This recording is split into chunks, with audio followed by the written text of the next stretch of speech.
MSc करने के बाद हम क्या करेंगे, ये क्वेश्चन सभी के मन में है। आज आपके इस क्वेश्चन का मैं आंसर देने वाली हूँ। सीएसआईआर नेट के ऑप्शन में अगर आप जाते हो तो आपका फ्यूचर परफेक्टली ब्राइट है। अभी आप स्टूडेंट हो, एमएससी कर रहे हो, कोई प्रॉब्लम नहीं है, अभी से आप अपनी तैयारी स्टार्ट कर सकते हो। लास्ट सेमेस्टर है तो आपको जी जान लगा देनी है। इसके लिए आप जा सकते हो अनअकैडमी ऐप पे, जिसमें आपको फ्री में टेस्ट सीरीज मिल जाती हैं एंड लाइव क्लासेस हैं जो कि 3 नवंबर से चंद्रशेखर सर के थ्रू प्रोवाइड की जा रही हैं। आप चेकआउट कर सकते हो।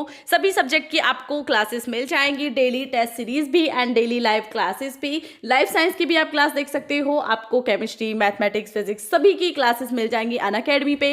टॉप 2 एजुकेटर्स के थ्रू ये क्लासेस एंड टेस्ट सीरीज चलाई जा रही हैं, तो आप फॉलो कर सकते हो। 1 to 5 नवंबर डेली क्लासेस अपलोड हो रही हैं। लिंक वीडियो के डिस्क्रिप्शन में है। Go and check out the Unacademy app. आप अभी से अपनी प्रिपरेशन कर सकते हो। बेस्ट टाइम है आपके लिए, क्योंकि आपका नेट सीएसआईआर का एग्जाम कंडक्ट होने वाला है। तो उससे पहले टेस्ट सीरीज को फॉलो कीजिए, क्योंकि आपसे कोई पैसे नहीं ले रहे हैं, फ्री में आपको क्लासेस मिल रही हैं। सो फ्री का बेनिफिट लीजिए एंड अपनी स्टडीज को स्टार्ट कर दीजिए। So go and check out. Hello everyone, welcome back to my channel. Today I'm going to sharing a detailed class on thin layer chromatography. Whole analytical chemistry is mainly depend on thin layer chromatography. It's contain 50% marking of analytical chemistry. So you need to focus on all types of chromatography. So without any further ado, let's get started with a thin layer chromatography. Practically process को देख लेते हैं। जैसा कि naming से ही clear है, thin layer, तो थिन लेयर की बात क्रोमेटोग्राफी में जरूर होने वाली है। Firstly we need to take a sheet for this process. Sheets के लिए हम यूज करेंगे ग्लास, ओके, या प्लास्टिक और फॉइल, मीन्स एल्यूमिनाई से हम बोल सकते हैं। क्लियर। इसके बाद जो हमारा सेकंड स्टेप होगा, उसमें हम प्रिपेयर करेंगे इस प्लेट को, जो कि हम यहाँ पे ग्लास की यूज कर रहे हैं। मेनली ग्लास की यूज की जाती है, बट ग्लास की अवेलेबल नहीं है तो फिर आप प्लास्टिक एंड फॉइल भी यूज कर सकते हो। रिजल्ट आपको सेम मिलेगा। ओके, उसके बाद हम क्या करते हैं कि इस प्लेट को लेने के बाद हम इस प्लेट को तैयार करते हैं। प्लेट को तैयार करने के लिए हम इस पे एडसोर्बेंट की एक लेयर लगाते हैं। इसे मैं इस टाइप से आपको एक्सप्लेन कर देती हूँ। So coated with adsorbent, and in first step we need to take a sheet of glass or plate or foil. Then in second step we will coat it with a adsorbent, and example of adsorbent is silica gel. Or we can take aluminium oxide.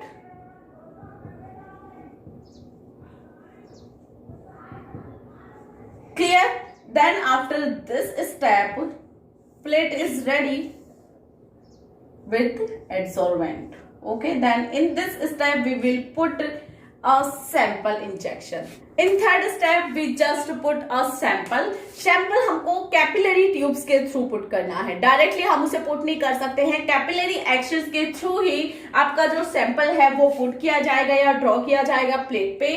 For example capillary tubes के through हमने sample को inject कर दिया। Sample को put करते time आपको mainly focus करना है कि जो स्पॉट्स का साइज है वो कितना है, उसमें डिस्टेंस कितना है। ये सब जब हम प्लेट की प्रिपरेशन में आगे नेक्स्ट स्टेप में आपके साथ शेयर करूंगी तो ये पॉइंट्स वहां पे आएंगे।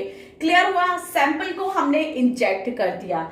अब इसके बाद क्या होगा कि हमें हमारी जो प्रोसेस है, जो एनालिसिस है ना, वो कंप्लीटली विजिबल हो जाएगा। मे बी वो डिफरेंट कलर्स में हो। मैं यहाँ पे आपको डिफरेंट कलर्स में विजिबल बता देती हूँ। देन यहाँ पे आपको इस सेक्शंस को जो देखना है, इस सेपरेशन को जो आप देख सकते हो, वो इसे सिर्फ अंडर यूवी लाइट देख सकते हो। यानी कि अगर आपको इस सेपरेशन को देखना है, कैसे स्पॉट्स विजिबल हुए हैं एंड क्या प्रोसेस हुई है, तो वो आपको अंडर यूवी लाइट देखना है। एंड यही आपका टोटल टीएलसी क्रोमेटोग्राफी का कॉन्सेप्ट है।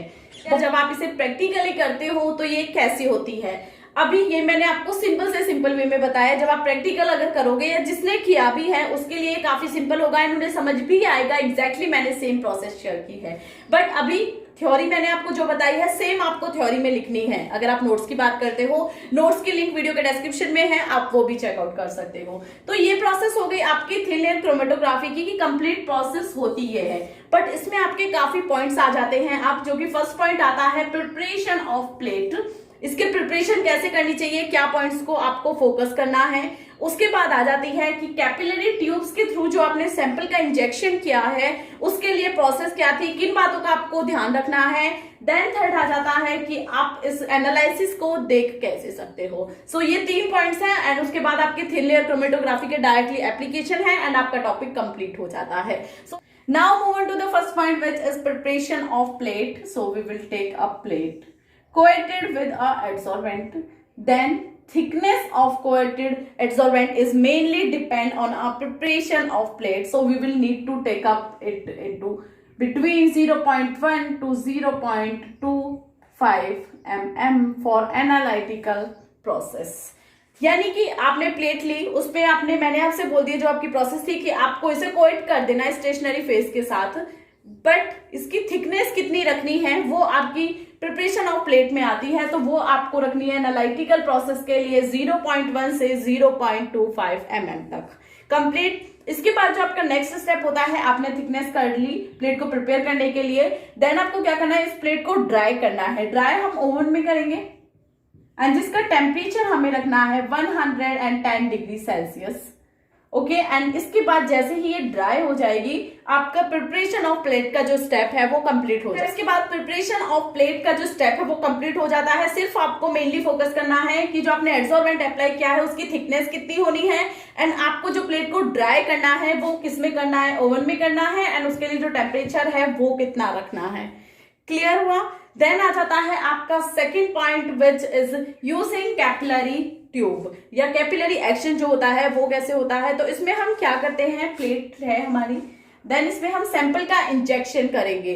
बट अब इसमें पॉइंट आ जाता है कि सैंपल का जो इंजेक्शन है वो कैसे होना है, कितनी दूरी से होना है। तो इसके लिए हमें मेनली फोकस करना है कि जो उसका डिस्टेंस है एजिस से वो आपका 1.5 cm का होना ही चाहिए अगर आपको कंप्लीटली एंड अच्छे एनालिसिस के रिजल्ट देखने हैं। तो कोशिश करिएगा कि वो हम क्या करते हैं कि एजिस से पास ना हो, इस एजिस के भी, इस एजिस के भी एंड इसके भी। तो हम यहाँ पे इसे मिड में पुट करेंगे। स्पॉट्स को जो हम सैंपल एक्शन करेंगे वो हम काफी एजिस से दूर करके करेंगे एंड उसकी अगर हम एक्यूरेट बात करते हैं तो वो 1.5 cm होगा यानी कि सेंटीमीटर।